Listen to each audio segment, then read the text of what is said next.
जय मसीह की। जय मसीह की।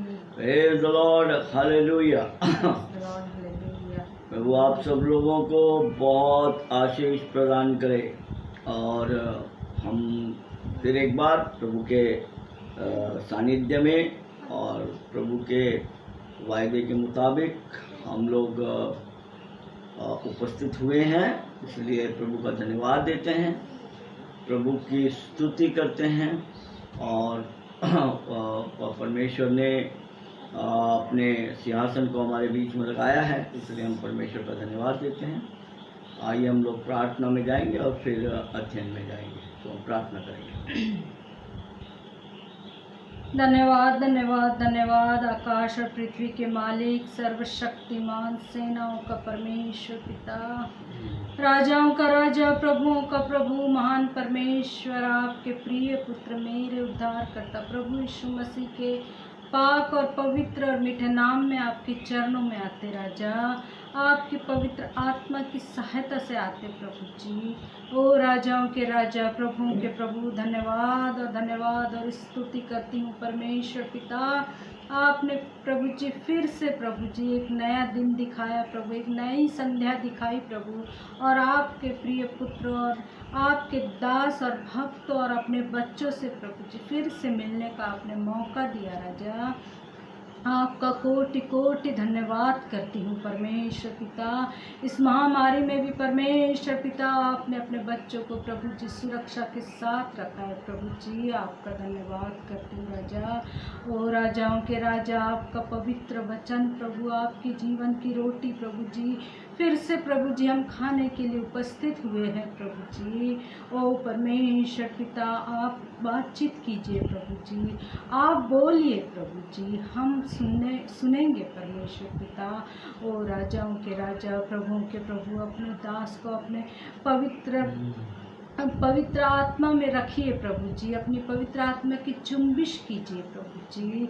ओ राजा आप बोलिए प्रभु जी, और वचनों से प्रभु जी आप अपने गूढ़ वचनों को आप बताइए प्रभु जी, अपना प्रकाशन दीजिए प्रभु जी, सिर के बाल से लेकर पैर के नाखून तक अभिषेक कीजिए प्रभु जी। ओ राजाओं के राजा, प्रभुओं के प्रभु जी, यिर्मयाह 33:2 और 3 में आप कहते हैं परमेश्वर पिता, मैं तुम्हारा परमेश्वर हूँ, मैं ही उद्धार करता हूँ, मुझसे मांग और मुझसे प्रार्थना कर और मैं तुझे वो बातें बताऊंगा, वो गुड़ बातें बताऊंगा जो तू अभी नहीं जानता है।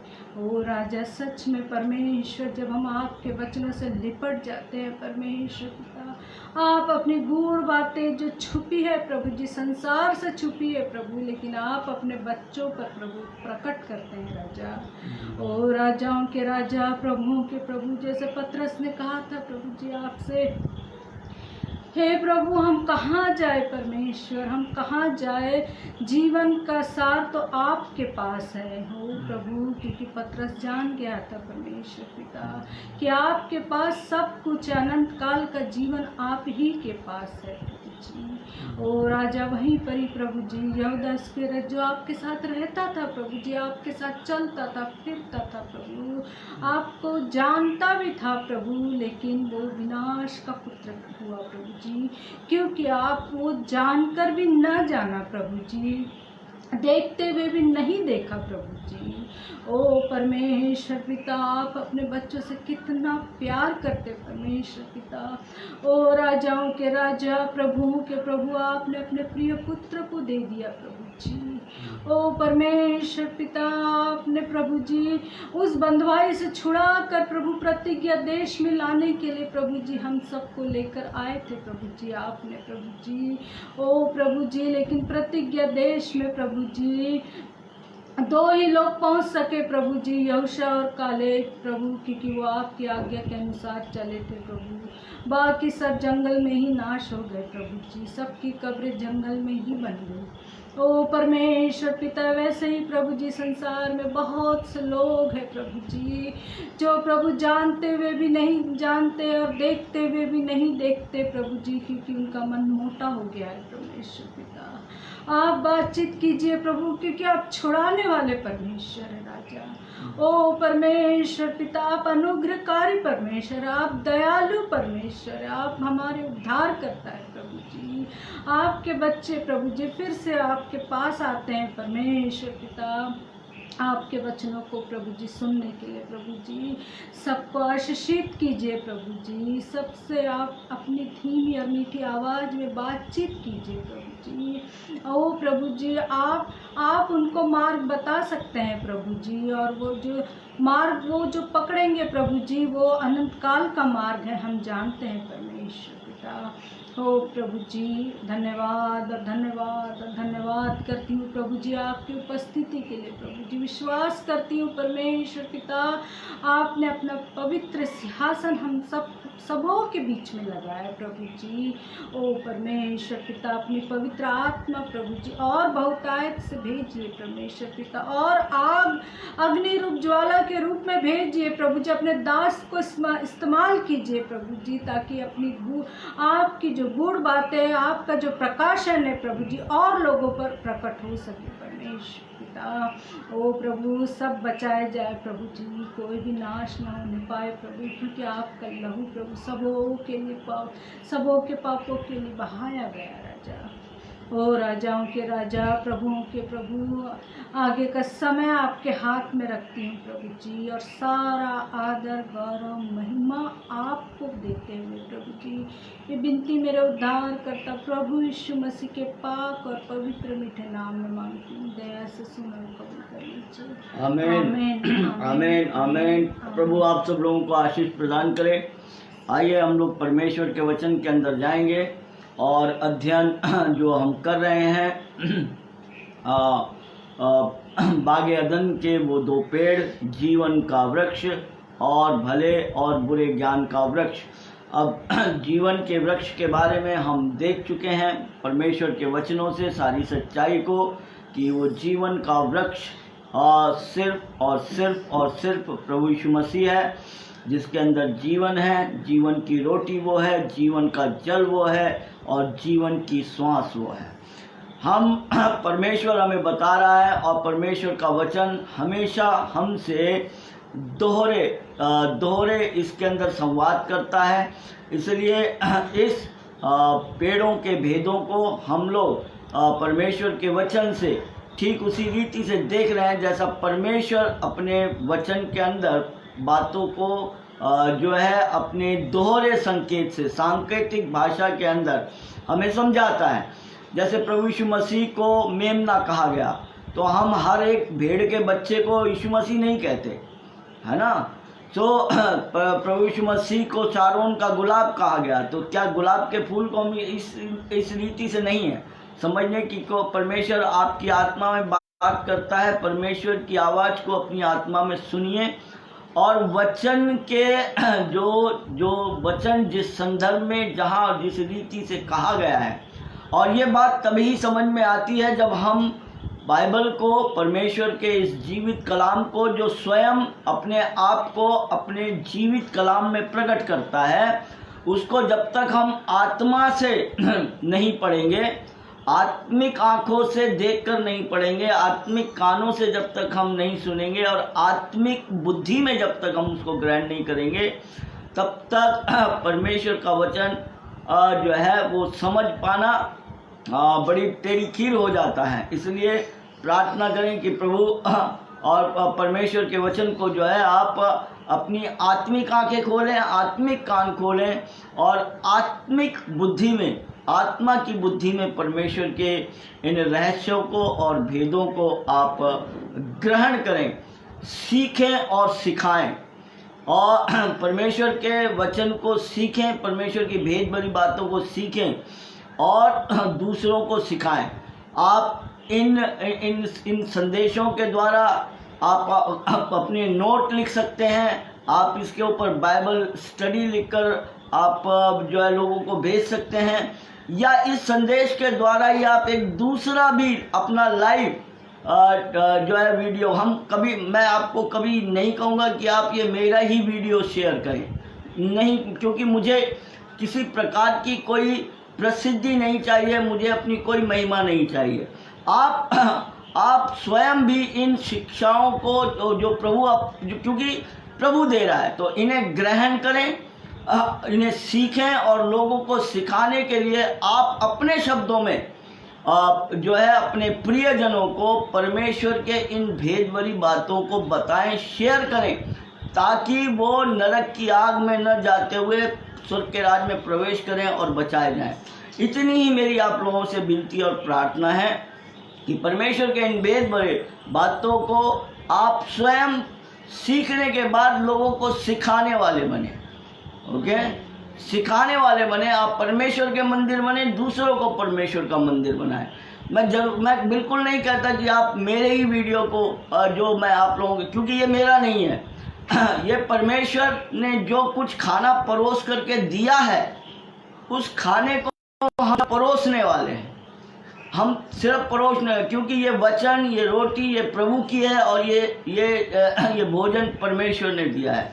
तो आप इसे सीखें अपने शब्दों में, अपने लेखन में, अपनी वाणी के द्वारा परमेश्वर के राज्य की बढ़ोतरी के लिए इसको के सुसमाचार को फैलाने में परमेश्वर के सहकर्मी बने, ताकि परमेश्वर के ये जो बातें हैं, ताकि कोई इंसान ये कह ना सके और कि मुझे जो है परमेश्वर का जो संदेश नहीं मिला और उसका खून का बदला आपके ऊपर ना आए, मेरे ऊपर ना आए। ठीक, हम लोग आगे भी जाएंगे और सारी चीज़ों को हम लोग सुनेंगे और हम लोग देखेंगे कि किस रीति से प्रभु आगे आगे हम लोगों से बातचीत करता है। तो आज हम लोग दूसरे पार्ट में जाएंगे इस अच्छे बुरे भले और बुरे ज्ञान के वृक्ष के रहस्य को हम जानेंगे। तो हमने देखा था वो पुराना सांप जो हमने पिछले संदेश के अंदर देखा, प्रकाशित वाक्य 12:9 के अंदर, कि वो स्वर्ग से गिराया गया। तो उसको पुराना सांप इसलिए कहा गया क्योंकि उसने सांप का इस्तेमाल किया। उसने हवा और आदम को बहकाने में सांप का इस्तेमाल किया और इसलिए परमेश्वर ने बागे अदन के अंदर सांप को भी जो है वो श्राप दिया। और लूसीफर के बारे में तो हम लोग आगे आगे देखेंगे और आज कुछ और बात परमेश्वर हमें बताना चाहता है। और प्रकाशित वाक्य 12:9 में हमने देखा था कि उसको गिरा दिया गया तो ये गिराया हुआ स्वर्गदूत। ओके, तो अभी हम लोग देखेंगे कि ये गिराए हुए स्वर्गदूत और स्वर्गदूत वास्तव में क्यों परमेश्वर ने रचे थे। वाई द गॉड हैज जो है परमेश्वर ने क्यों स्वर्गदूतों को बनाया था और उसका कारण क्या था और वो क्या थे। स्वर्गदूतों का कार्य क्या है। जब तक हम स्वर्गदूत के बारे में, दूतों के बारे में जब तक हम उस मूल बातों को नहीं समझ लेंगे, तब तक बागे अदन के इस एक छोटे से अध्याय के, क्योंकि लोग प्रचार करते हैं तो बागे अदन में 2 पेड़ थे, परमेश्वर ने मना किया, आदम ने फल खा लिया, पापी हो गए। लेकिन उसकी जड़ में नहीं पहुंचते, उसके मूल कारण में नहीं पहुंचते। और उसका मूल कारण हमें जानना जब तक नहीं होगा, तब तक सुसमाचार और परमेश्वर का अनुग्रह और परमेश्वर का प्यार और परमेश्वर की वो मोहब्बत हमारी आत्मा में प्रकट नहीं हो सकती। क्योंकि सिंपल रीति से पढ़ लेना और आगे बढ़ जाना, उससे परमेश्वर के उस अभूतपूर्व प्रेम का जो है ज्ञान आभास वो हमारी आत्मा में नहीं हो पाता। और इसीलिए हमारे आत्मा के अंदर उन तमाम चीज़ों को जानना जो है वो बहुत ज़रूरी रहता है। सर्वप्रथम जब हम दूतों के बारे में जाएं तो सबसे पहले हम ये देखेंगे कि परमेश्वर ने जो है स्वर्ग और पृथ्वी की रचना की। परमेश्वर ने स्वर्ग और पृथ्वी, उत्पत्ति की पुस्तक 1 अध्याय 1 वचन, आदि में परमेश्वर ने आकाश और पृथ्वी की सृष्टि की। आकाश, अब यहाँ पर आकाश जो है वो शब्द का नाम दिया गया। एक्चुअली जो है सही ट्रांसलेशन जो है वो है स्वर्ग, सामायिम। लेकिन ये सामायिम शब्द जो हिब्रू भाषा है, सामायिम, इसको अलग अलग रीति से, और वही मैं परमेश्वर हमको बताना चाहता है कि हमें जब तक, इसीलिए मूल भाषा में भी जा करके देखना पड़ता है। तो ये सामायिम शब्द आकाश के लिए भी प्रयोग होता है, ऊंचे स्थानों के लिए प्रयोग होता है, ऊंचे ऊंचे जगहों के लिए ये शब्द सामायिम प्रयोग होता है। लेकिन ये सामायिम शब्द का मीनिंग कहाँ पर आकाश है, कहाँ पर स्वर्ग है, कहाँ पर ऊंचे स्थान है, जब तक हम आत्मा से बाइबल नहीं पढ़ेंगे तब तक हम उसको समझ नहीं पाएंगे। तो इसी रीति से बाइबल को समझने के लिए हमें आत्मा में खोना पड़ता है। आत्मा, बुद्धि से कई बार परमेश्वर बोल चुका है कि अगर आप अपनी बुद्धि से बाइबल को समझना चाहते हो तो नहीं समझ सकते। ये परमेश्वर आत्मा है और वो आत्मा से बात करता है। ये जिंदा कलाम है। ये जिंदा कलाम, जीवित कलाम है। ये आपकी आत्मा में आपसे बातचीत करना चाहता है और आपकी आत्मा में बात करता है। इसलिए अगर आप में से किन्हीं लोगों ने उस संदेश को अगर नहीं सुना होगा तो जरूर सत्य की इस पाठशाला के पेज पर जाइएगा और उस संदेश को सुनी जरूर, जो परमेश्वर की ओर से हमारे पास में आया था कि वचन बोला गया, फिर वचन लिखा गया और फिर वचन देहधारी हुआ। ये जो परमेश्वर का भेद भरा जो संदेश है वो परमेश्वर के इस वचन के अध्ययन करने में आप लोगों की बहुत सहायता करेगा। इसलिए आप सत्य की पाठशाला में जाइएगा और उन संदेशों को देखिएगा, या श्याम कुमार जॉनसन की आईडी में जाकर उसकी प्रोफाइल में जब आप जाएंगे तो आपको ये सारे संदेश जो हैं वो मिल जाएंगे। अवश्य इस बात को देखिएगा। परमेश्वर ने सामायिम यानी स्वर्ग और पृथ्वी की रचना की। बाइबल ये बतलाती है कि पहले किस चीज, देखिए निकालिए मेरे साथ अय्यूब की पुस्तक और उसका 38 अध्याय और उसके 4 आयत से 7 आयत तक हम लोग पढ़ेंगे। अय्यूब की पुस्तक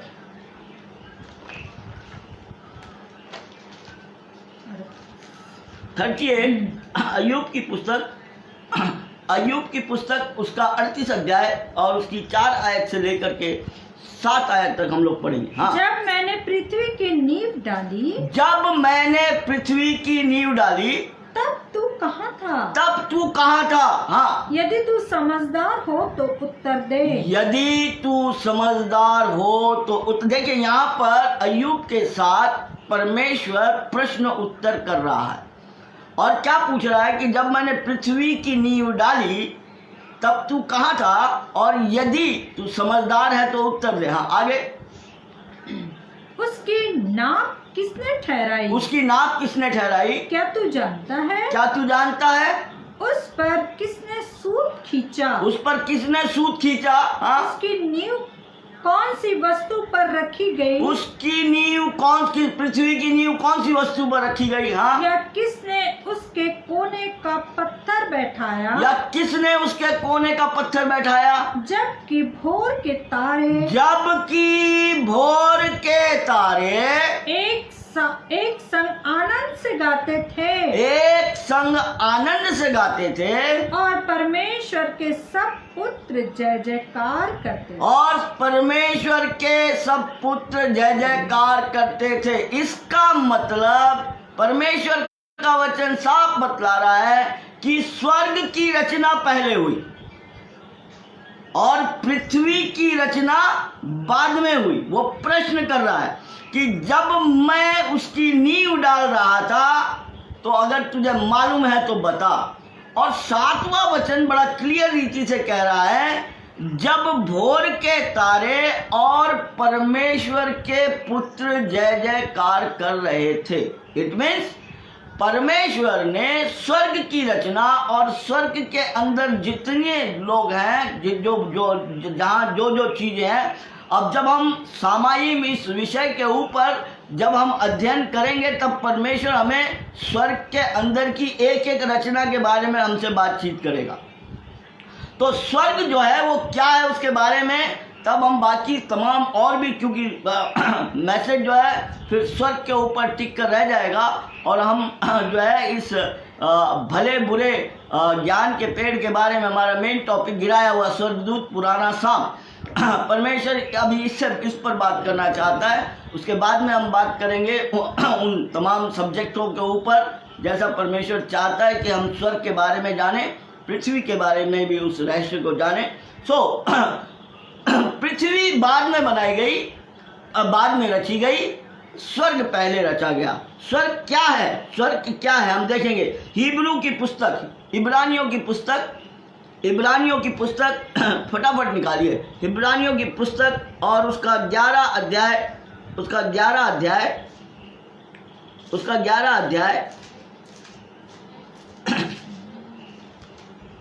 इब्रानियों की पुस्तक और उसका 11 अध्याय और उसके 10 वचन से 18 वचन तक जल्दी जल्दी पढ़िए। और आप लोग भी अपने अपने शास्त्र निकालिए। देखिए, शास्त्र निकाल करके रखिए और देखिए, जांचिए कि ये बात ऐसी की ऐसी है कि नहीं। हाँ, क्योंकि वह उस स्थिर नींव वाले नगर की बाट जोता था। हाँ, क्योंकि वो स्थिर नींव वाले नगर की बाट जोता था। हाँ, जिसका रचने वाला और बनाने वाला परमेश्वर है। जिसका रचने वाला और बनाने वाला परमेश्वर है। हाँ, विश्वास से हाँ, सारा ने आप बूढ़ी होने पर भी गर्भ धारण करने की सामर्थ्य पाई, क्योंकि उसने प्रतिज्ञा करने वाले को सच्चा जाना था। इस कारण एक ही जल से जो मरा हुआ सा था, आकाश के तारों और समुद्र के तीर के बालू के समान अनगिनत वंश उत्पन्न हुए। यह सब विश्वास ही की दशा में मरे और उन्होंने प्रतिज्ञा की हुई वस्तुएं नहीं पाई, पर उन्हें दूर से देखकर आनंदित हुए और मान लिया कि हम पृथ्वी पर परदेसी और बाहरी है। जो ऐसी बातें कहते हैं वे प्रकट करते हैं कि स्वदेश की खोज में हैं, और जिस देश से वे निकल आए थे, यदि उसकी सुधि करते तो उन्हें लौट जाने का अवसर था। पर वे एक उत्तम अर्थात स्वर्गीय देह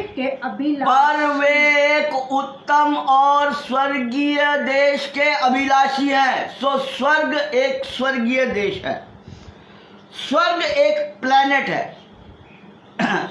स्वर्ग के अंदर जितनी चीजें पृथ्वी पर पाई जाती हैं प्रियो, वो सारी चीजें स्वर्ग के अंदर पाई जाती हैं। इसलिए वो सब्जेक्ट अभी नहीं है हमारा, उसको हम लोग जरूर देखेंगे जिस दिन जब हम सामायिक के इसके ऊपर आएंगे। लेकिन आज जो हमारा संदेश है भले बुरे ज्ञान का जो वृक्ष है उसके बारे में और उसके भेद के बारे में जो हम सीखना चाह रहे हैं। तो गिराया हुआ स्वर्गदूत, आज इसका तीसरा रूप देख रहे हैं। भले बुरे ज्ञान का वृक्ष, उसको वृक्ष के रूप में देखा। पिछले संदेश के अंदर हमने जो है वो पुराना इब्लीस सांप, और आज हम जो है उस आगे को उस बात के अंदर हम लोग देखेंगे। तो स्वर्ग एक ऐसी जगह है, स्वर्ग वो जगह है जहां परमेश्वर निवास करता है। स्वर्ग वो जगह है जहां परमेश्वर निवास करता है। जब कुछ नहीं था, जब सब कुछ शून्य था, परमेश्वर ने स्वर्ग की रचना की और उसके बाद पृथ्वी की रचना की। और उस समय ये भोर के तारे और परमेश्वर के पुत्र। अब परमेश्वर के पुत्र कौन है? तो बाइबल हमेशा परमेश्वर के पुत्र के बारे में, क्योंकि अभी तक परमेश्वर ने अय्यूब की पुस्तक के अंदर वो उससे प्रश्न कर रहा है, मैं पृथ्वी की नींव डाल रहा हूं, तो बता दे। हमने इस वचन के द्वारा इस बात को सीखा और जाना परमेश्वर के द्वारा कि पृथ्वी स्वर्ग के बाद में रची गई, पृथ्वी स्वर्ग के बाद में रची गई। और जब रची जा रही थी तो भोर के तारे और परमेश्वर के पुत्र जय जयकार कर रहे थे और आनंद का गीत गा रहे थे। अब ये कौन है परमेश्वर के पुत्र? आइए, परमेश्वर के पुत्र कौन है? ये स्वर्गदूत हैं जो पहले परमेश्वर के पुत्र कहलाए, ये हैं स्वर्गदूत। आइए हम लोग देखेंगे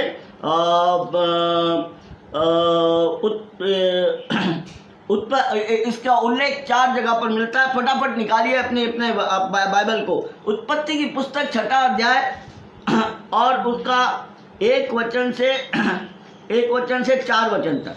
फिर जब मनुष्य भूमि के ऊपर बहुत बढ़ने लगे और उनके बेटियां उत्पन्न हुई तब परमेश्वर के पुत्र ने मनुष्य की पुत्री को परमेश्वर के पुत्रों ने मनुष्य की पुत्रियों को देखा। इन स्वर्गदूतों ने मनुष्य की पुत्रियों को देखा। अभी ये भी विषय जब हम आगे बढ़ेंगे तो हम लोग बहुत गहराई से देखेंगे, लेकिन आज हम लोग जान पाएंगे गिराया हुआ स्वर्गदूत, उसके बारे में हम लोग जान रहे हैं। तो पृथ्वी बाद में रची गई और जब रची जा रही थी, जब उसकी नींव डाली जा रही थी, तो परमेश्वर के पुत्र और भोर के तारे जय जयकार कर रहे थे। और ये परमेश्वर के पुत्र के बारे में पहला जो हमें रेफरेंस मिलता है वो उत्पत्ति 6:1 से। अब पढ़िए अय्यूब की पुस्तक, उसका पहला अध्याय, उसका 6वां वचन। अय्यूब की पुस्तक 6वां वचन। अय्यूब की पुस्तक पहला अध्याय 6वां वचन।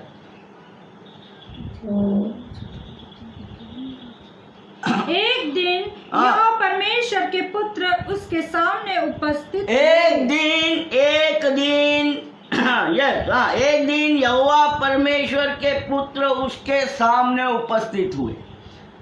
कौन? सारे स्वर्गदूत। कहाँ पर उपस्थित हुए? और उनके बीच में शैतान भी, क्योंकि जब सभा की जाती थी परमेश्वर के सारे स्वर्गदूत उस पहाड़ के ऊपर उपस्थित होते। दूसरा वचन पढ़ेंगे उसे। अय्यूब 2 अध्याय। अय्यूब अभी पहला 1:6 पढ़े थे। अय्यूब 2 अध्याय पहला वचन। फिर एक और दिन यह परमेश्वर के पुत्र उसके सामने उपस्थित। फिर एक दिन यहोवा परमेश्वर के पुत्र उसके सामने उपस्थित हुए और उनके बीच में शैतान भी उपस्थित हुआ। ओके, तो परमेश्वर के पुत्र, जो स्वर्गदूत है वो परमेश्वर के पुत्र वो कहलाए। अब परमेश्वर ने जब पृथ्वी की नींव डाल दी तो परमेश्वर ने पृथ्वी क्यों बनाई थी?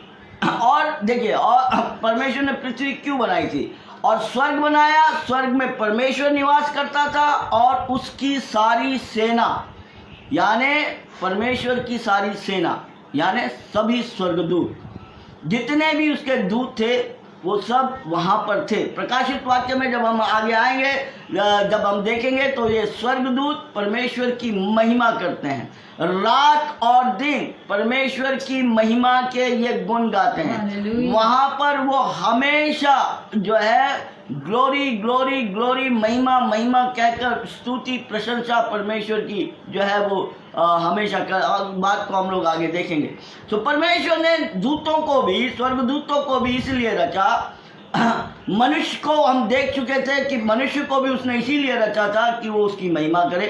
स्वर्गदूतों को भी उसने इसीलिए रचा कि वो उसकी महिमा करे। ओके, तो ये स्वर्गदूत परमेश्वर के साथ जो है परमेश्वर के स्थान के अंदर जहाँ वो निवास करता है वो रहता है। आगे जब हम स्वर्ग में जाएंगे तो हम देखेंगे परमेश्वर स्वर्ग में किस रीति से जो है वो निवास करता है।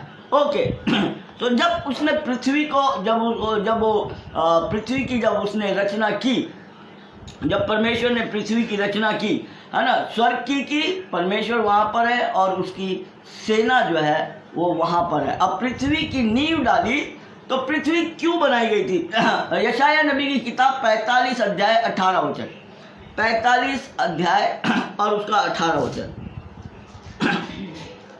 यशाया नबी की किताब। क्योंकि यहोवा जो आकाश का सृजनहार है, क्योंकि यहोवा जो आकाश का सृजनहार है, वही परमेश्वर है, वही परमेश्वर है। उसी ने पृथ्वी को रचा, उसी ने पृथ्वी को रचा और बनाया, उसी ने उसको स्थिर भी किया, उसने उसको स्थिर भी किया। उसने उसे सुनसान रहने के लिए नहीं, हाँ, परंतु बसने के लिए रचा है। उसने उसे सुनसान रहने के लिए नहीं। अब पृथ्वी क्यों रची गई? पृथ्वी रची गई बसने के लिए। स्वर्ग के अंदर परमेश्वर निवास करता है और उसके स्वर्गदूत उसकी महिमा रात और दिन उसकी महिमा करते हैं, उसकी आराधना करते हैं और उसकी उपस्थिति करते हैं। Now the purpose of creation of earth, जो बाद में रची गई बसने के लिए, मनुष्यों के बस, पृथ्वी की रचना मनुष्यों के लिए की गई, बसने के लिए, ताकि इस पर बाइबल बड़े साफ रीति से बताए, सुनसान रहने के लिए नहीं परंतु बसने के लिए। बसता कौन है? देखिए, परमेश्वर ने मनुष्य को देहधारी बनाया।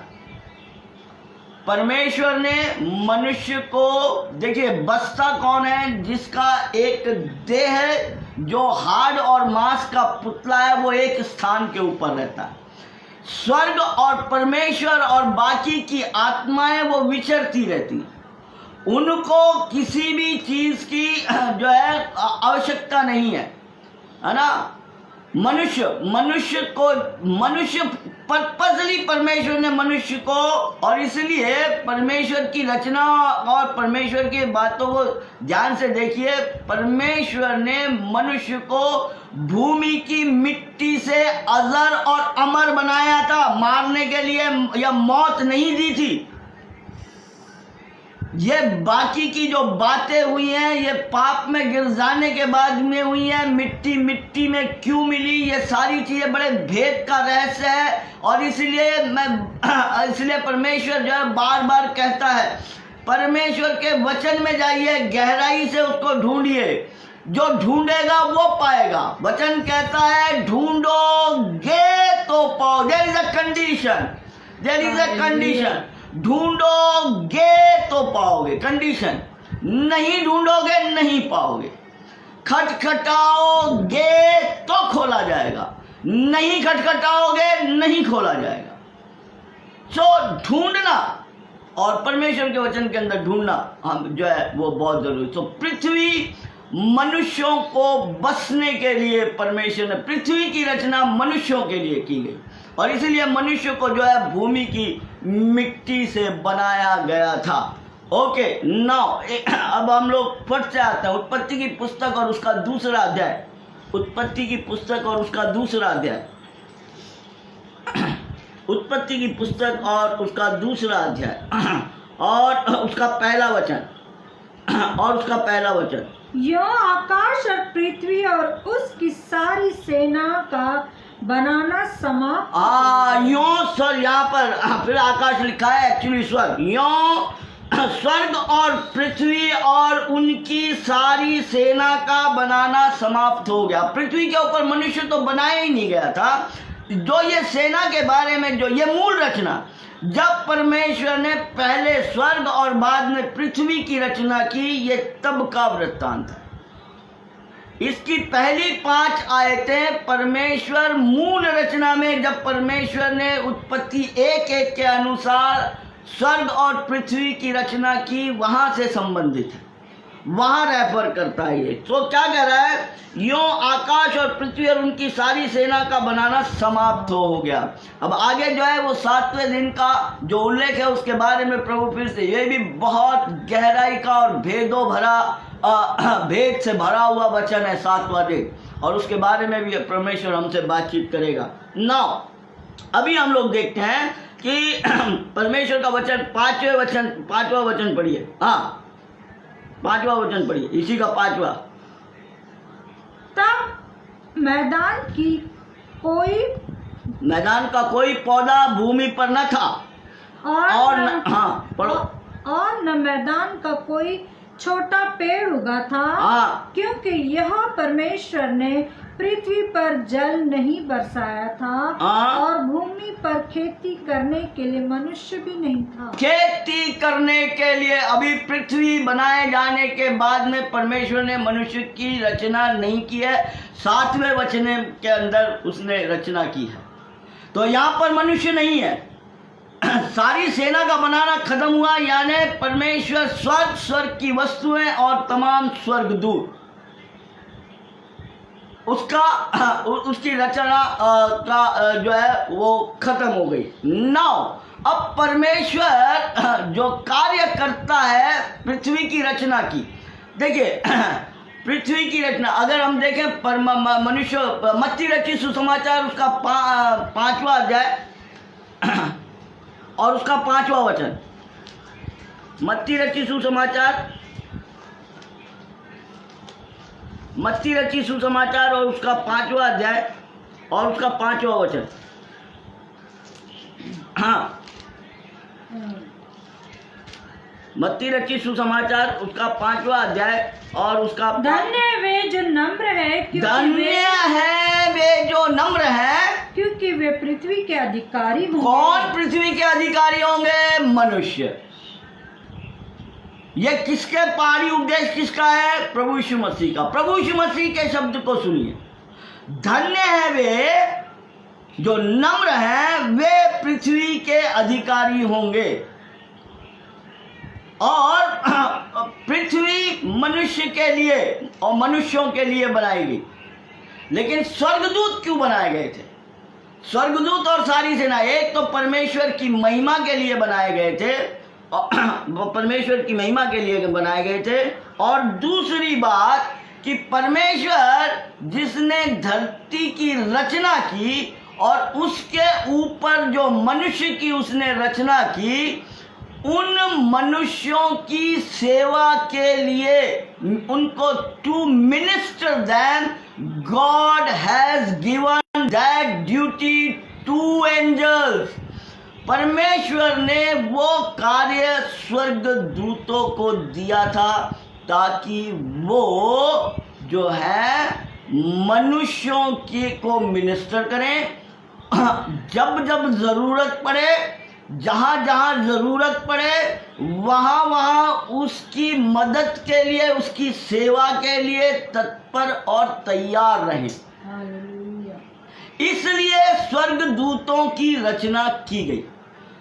लेकिन जब मनुष्य बनाया नहीं गया था और उन स्वर्गदूतों को लूसीफर की अगुवाई में, in the leadership of Lucifer, परमेश्वर ने पृथ्वी के ऊपर उन स्वर्गदूतों को इसलिए भेजा था कि वो मनुष्य जो परमेश्वर, क्योंकि स्वर्गदूत हाड़ और मांस का पुतला नहीं है। उनकी अपनी देह है, लेकिन उनकी अपनी देह है, उनकी अपनी देह। पढ़िए, आइए निकालिए पर मैं बचा।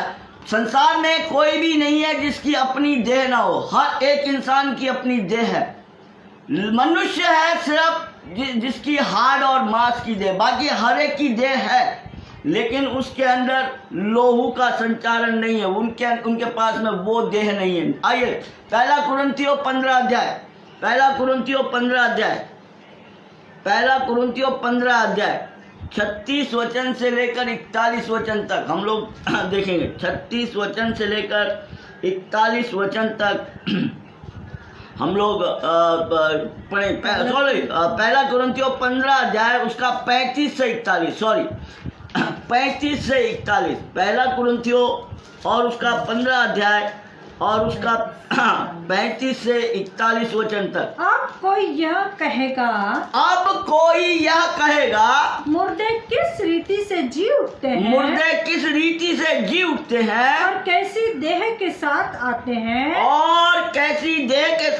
हैं, वे निर्बुद्धि जो कुछ बोता है, हाँ, जब तक वह न मरे जिलाया नहीं जाता, हाँ, और जो तू बोता है, हाँ, वह और जो तू बोता है हाँ। यह वह देह नहीं हाँ। जो उत्पन्न होने वाली है, हाँ। परंतु नीरा दाना है, हाँ। चाहे गेहूं का चाहे किसी और अनाज का, हाँ। परंतु परमेश्वर अपनी इच्छा के अनुसार उसको देह देता परमेश्वर है। अपनी इच्छा के अनुसार हर एक को देह देता है। हाँ। और हर एक बीज को उसकी विशेष देह, और हर एक बीज को उसकी विशेष देह। हाँ। सब शरीर एक समान नहीं, सब शरीर एक समान। ध्यान दीजिए, आत्मा में पढ़िए इस वचन को और ध्यान दीजिए, गहराई से अपनी आत्मा में उतारिए। सब शरीर एक समान नहीं। हाँ। मनुष्य का शरीर और है, मनुष्यों का शरीर और है, पशुओं का शरीर और है, पशुओं का शरीर और है, पक्षियों का शरीर और है, पक्षियों का शरीर और है, मछलियों का शरीर और है, मछलियों का शरीर और है, स्वर्गीय देह और पार्थिव देह भी है। स्वर्गीय देह, स्वर्गदूतों की देह और पार्थिव देह भी है। तो स्वर्गदूतों की देह और इन देहों के अंदर हर एक देह के पास उसकी अपनी own spirit, these are the spirits. परमेश्वर आत्मा है, देवदूत आत्माएं हैं। They have their own soul, उनका भी अपना प्राण है और उनकी अपनी देह है। लेकिन वो देह ऐसी देह है जिनको हम देख भी सकते हैं और जो छू भी सकते हैं, लेकिन दैट डिपेंड्स अपॉन देम। अगर उदाहरण लिया जाए हमारे खुदावन प्रभु यीशु मसीह का, जब वो जी उठा तब उसकी वो देह थी, वो देह में नहीं, परंतु जलाली देह में जब वो जी उठा और थोमा ने उसके हाथ के अंदर उंगली डाल करके देखा, है ना, फसली के अंदर हाथ डाल करके देखा। अब उस देह को वो लोग बंद कमरे में प्रार्थना कर रहे थे। उस देह को जब वो उनके साथ चलता था, तब जब वो स्वर्ग का खजाना मिट्टी के गर्भ के अंदर जब उसने जन्म लिया और जब उसने वो अब उस देह में जब वो आया था, तब वो जब वो जाता था तब वो उनके साथ साथ रहता था, है ना। लेकिन अब उसको दरवाजा खटखटाने की जरूरत नहीं पड़ी, क्योंकि आत्मा को उस चीज की वो जरूरत नहीं है। सो जलाली देह के साथ प्रभु सब जब जी उठे, है ना, और हम देखते हैं कि उस जलाली देह ने उनके साथ मछली भी खाई, रोटी भी खाई, है ना, जी उठने के बाद भी। सो ये जो स्वर्गदूत है, ये जो देह है, और अगर आप बाइबल का आप जब अध्ययन करेंगे, आप देखेंगे उत्पत्ति की पुस्तक के अंदर अब्राहम और लूत जब अपने अपने डेरों के सामने बैठे रहते हैं, तब स्वर्गदूत वहां आते हैं। अब्राहम दौड़ कर जाता है, मैदा लेता है, अपनी सारा को बोलता है जल्दी जल्दी फुलके बनाओ। वो उनके पैर धोता है, वो उनको भोजन कराता है और वो खाते हैं। लूत उनको भोजन कराता है।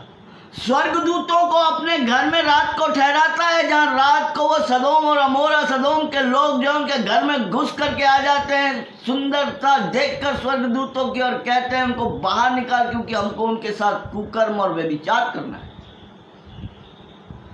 सो स्वर्गदूतों की देह और ये सारी चीजें होती है। नाउ अब परमेश्वर जब पृथ्वी को जब रचने की बात आई, तो वचन ये बतलाता है कि परमेश्वर कोई भी काम छुपा कर नहीं करता। देखिए, बड़े भेदों की बातें और रहस्य है। और देखिए कि इस बागे अदन के अंदर खेल, इसीलिए परमेश्वर ने कहा कि ये संदेश 2 से 3 और 4 पार्ट के अंदर भी, 4 भागों में भी जो है परमेश्वर इस संदेश को प्रकाशित कर सकता है, ताकि आप जड़ में जाएं और देखें कि वास्तव में हुआ क्या, और आज ये संसार में सिखा क्या रहा है, आज हम जा कहाँ रहे हैं परमेश्वर के वचन से दूर। क्योंकि मूल चीज को, मूल तत्वों को, उड़ती उड़ती बातें नहीं, सुनी सुनाई गा दो। सुनी सुनाई गाओगे तो धक्के जमाने से खाओगे। परमेश्वर के वचन से सीखोगे, परमेश्वर के वचन से सीखोगे, परमेश्वर, क्योंकि परमेश्वर का वचन जिंदा कलाम है। Hallelujah, yes. वो देहधारी हुआ, इसीलिए उस संदेश को जरूर सुनिएगा। वचन बोला गया, वचन लिखा गया और वचन देहधारी हुआ। आज हम उसी तीनों बातों को हम देख रहे हैं, जो वचन बोला गया था, जो वचन लिखा गया था और जो वचन देहधारी हुआ, आज देह के रूप में, वचन के रूप में मेरे और आपके सामने उपस्थित है, जो अपने भेदों को खोल सकता, वही खोल सकता है। अपने भेदों को खोलने वाला वही है, बाकी और कोई नहीं खोल सकता प्रियो, और कोई नहीं खोल सकता। परमेश्वर स्वयं अपने भेदों को खोलता है। ओके, परमेश्वर स्वयं अपने भेदों को खोलता है। परमेश्वर कभी भी छुपाता नहीं। आइए हम लोग जल्दी से निकालें आमोस की पत्री, आमोस की पुस्तक, पुराने नियम में आमोस की पुस्तक, आमोस की पुस्तक 3 अध्याय 7वां वचन। इसी प्रकार से प्रभु यहोवा अपने दास भविष्यवक्ताओं पर अपना मर्म बिना प्रकट किए हुए न रहेगा। कुछ भी ना करेगा। तो परमेश्वर जिस समय उसने मनुष्य की रचना करनी थी, तब वो अपने तमाम स्वर्गदूत और सेना के साथ पृथ्वी की रचना करने के बाद, यशायाह नबी की किताब 45 अध्याय 18 वचन कहता है, मैंने पृथ्वी को सुनसान पड़े रहने के लिए नहीं बनाया था, उसको बसने के लिए बनाया था। और कौन बसेगा? मनुष्य बसेगा। और जब मनुष्य को उसको बसाना था, वचन ये कहता है कि वो कोई बात अपने दास भविष्यवक्ताओं से, स्वर्गदूतों से, उनसे किसी से कोई बात को छुपाता नहीं है। जल्दी से निकालिए पहला उत्पत्ति की पुस्तक 1 अध्याय 26 वचन। जल्दी से निकालिए, जल्दी से निकालिए। 1 अध्याय 26 वचन, उत्पत्ति की पुस्तक 1 अध्याय 26 वचन। हाँ,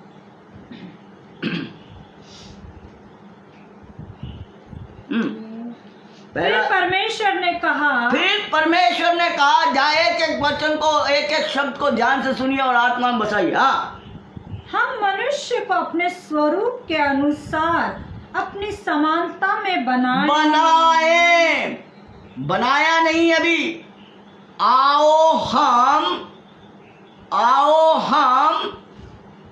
अब ये सारी बात किस रीति से मनुष्य को बनाया जाएगा, ये सारी बातों का उल्लेख आकाश पर स्वर्ग की सेना बनाए जाने के बाद, पृथ्वी को रचने के बाद जो है वो बता रहा है कि हम मनुष्यों को बनाए। कैसे बनाए?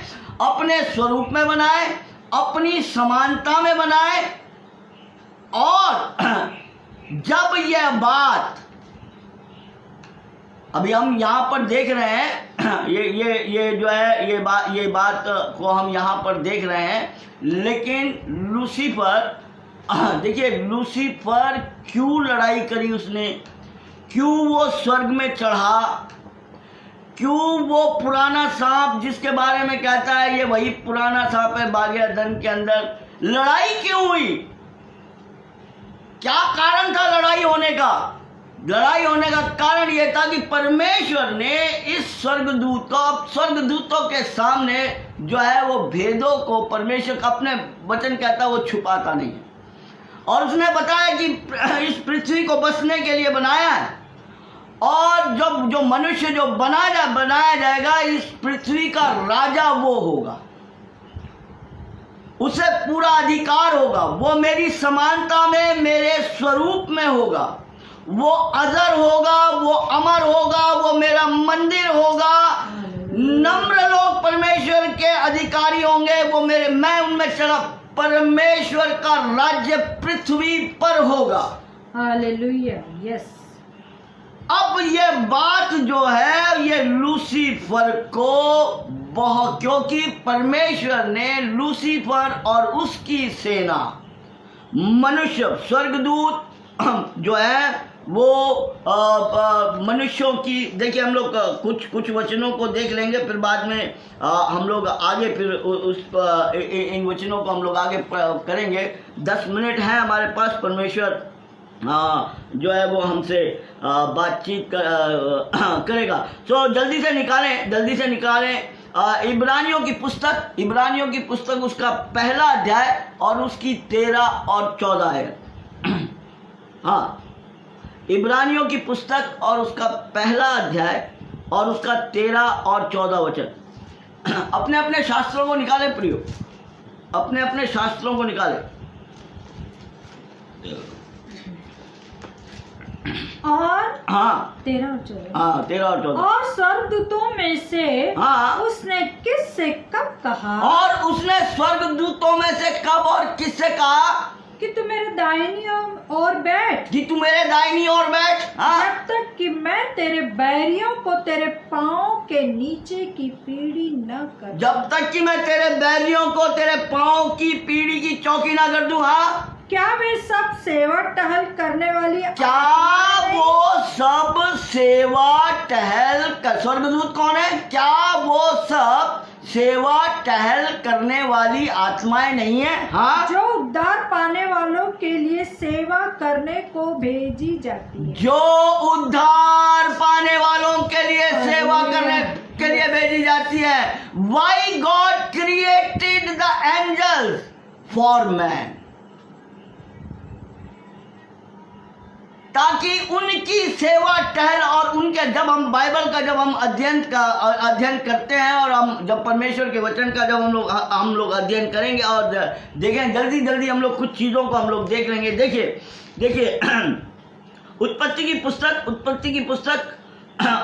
की पुस्तक और उसका 12 अध्याय उसके 10 वचन से 20 वचन के अंदर हम लोग देखते हैं।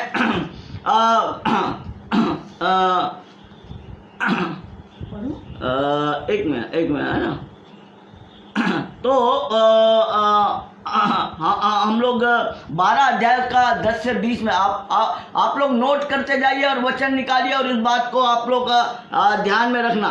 यहाँ पर हम देखते हैं उत्पत्ति की पुस्तक 12 अध्याय 10 से 20 वचन के अंदर अब्राहम अपनी जान बचाने के लिए अपनी बीवी को बहन बनाता है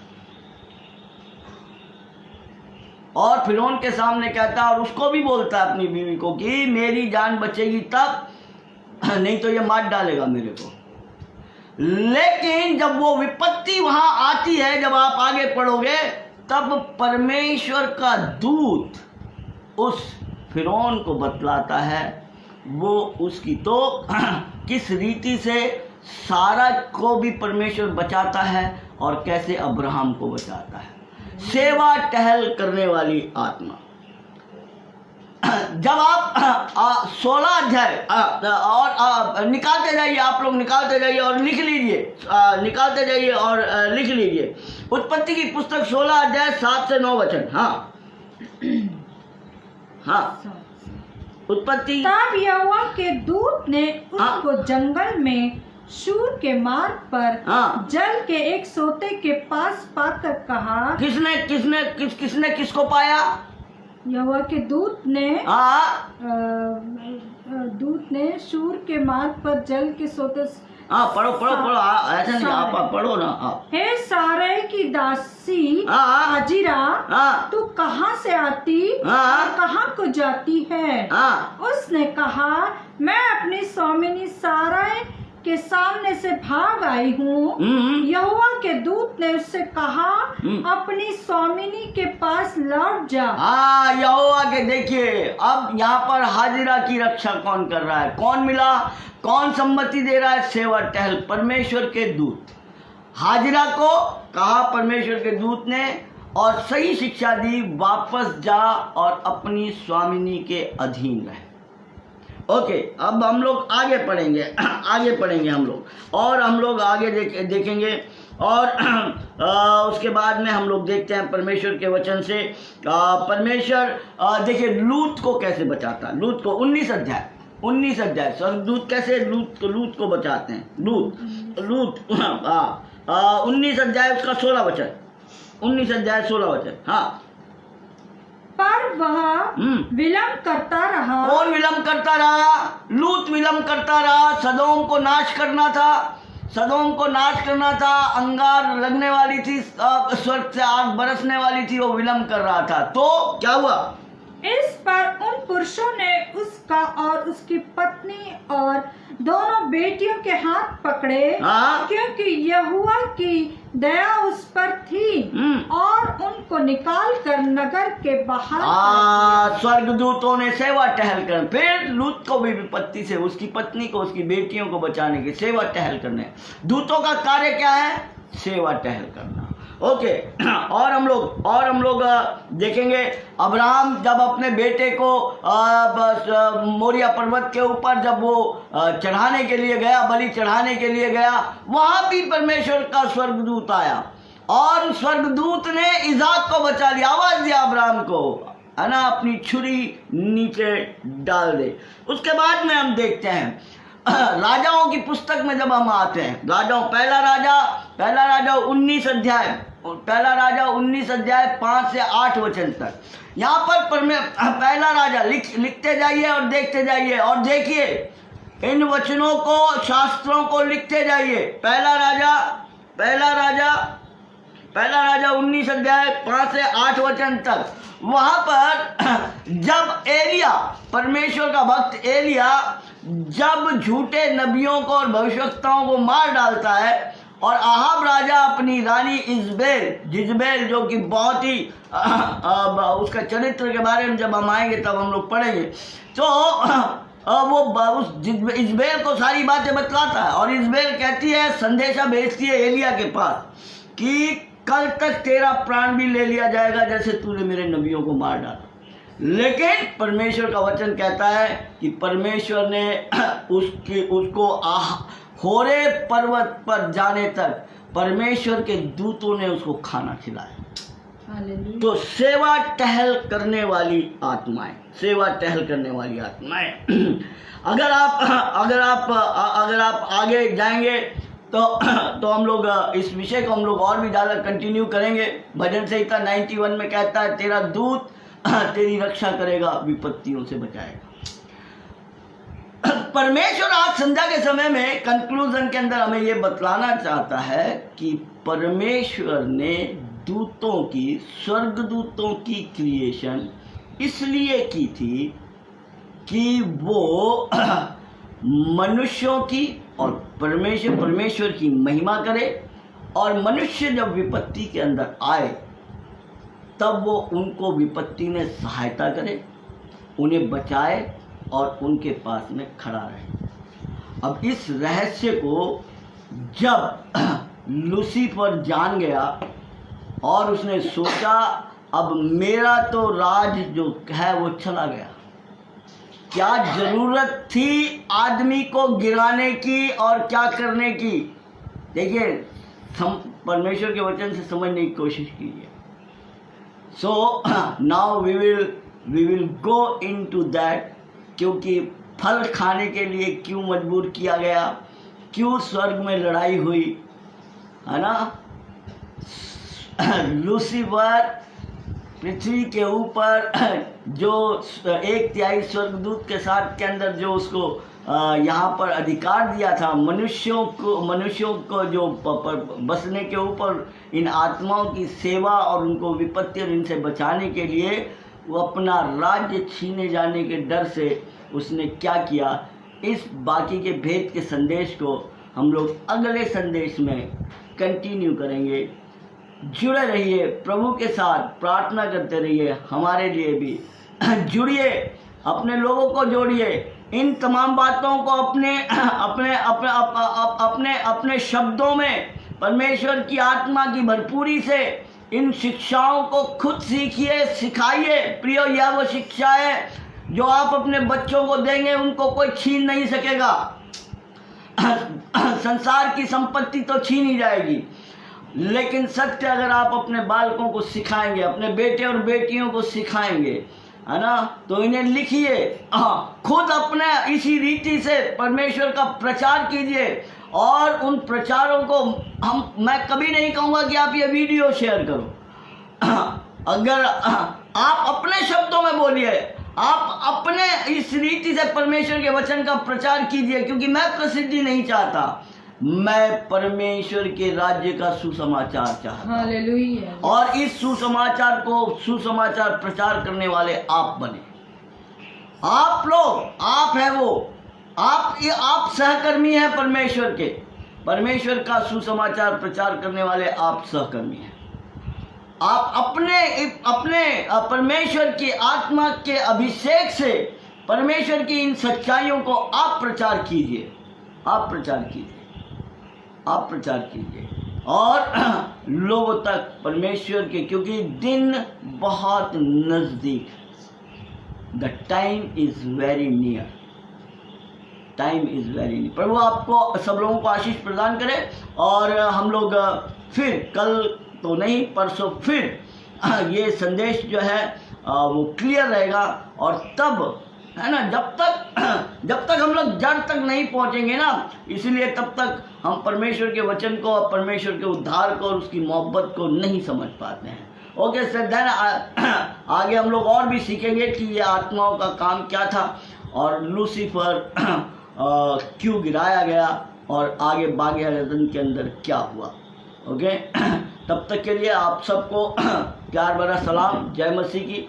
प्रभु आप सब लोगों को आशीष प्रदान करे। छोटी सी प्रार्थना करेंगे। खुदा बाप, प्रभु तेरे कदमों में तेरा धन्यवाद, स्तुति, तारीफ और प्रशंसा करता हूँ। अपने बच्चों को संभाल करके रखा, आप उनकी ज़रूरतों को पूरा किया प्रभु, इसलिए धन्यवाद। उनकी हर एक ज़रूरतों को अपने स्वर्गीय भंडार से पूरा कर और विशेष रीति से प्रभु तेरे मन्ना को, तेरी देह को, तेरे वचन को पिता परमेश्वर, तेरी मेज को पिता परमेश्वर अपने वायदे के मुताबिक हर एक दिन के बाद मेरे से तू लगाता है प्रभु, लगा रोटी को तोड़ प्रभु जी, और इनकी आत्मिक आंखें खोल कर प्रभु जी तेरे राज्य के लिए तेरे सहकर्मी बना ले प्रभु, ताकि प्रभु ये सत्य को जान जाए और सत्य का प्रचार करें और तेरे मंदिर बन जाए और लोगों को भी अपना प्रभु तेरा मंदिर बनाए और वहाँ पर तेरी आराधना हो, वहाँ तेरी स्तुति हो। अब प्रभु इनकी सारी ज़रूरतों को आप पूरा करना। यदि कोई कमी घटी है तो प्रभु आसमानी दरों खोल देना। प्रभु हमारे इस देश को, देश के नेताओं को, प्रभु जी तमाम ऑफिसर्स लोगों को, हमारे राज्यों के मुख्यमंत्रियों को, अधिकारियों को प्रभु हर एक को आपके हाथ में देते हैं। और प्रभु जी आपकी उपस्थिति हमारे जीवन के अंदर हम चाहते हैं प्रभु, आप ऐसे करेंगे। धन्यवाद। हमारी आत्मा प्राण देह को हम आपके कदमों में लाते हैं, चरणों में चढ़ाते हैं और ये विनती हमारे उद्धारकर्ता प्रभु यीशु मसीह के नाम से मांगते हैं। दया से सुनिए और ग्रहण करिए प्रभु जी। आमीन। और हम सब कहें आमीन। God bless you all, God bless you.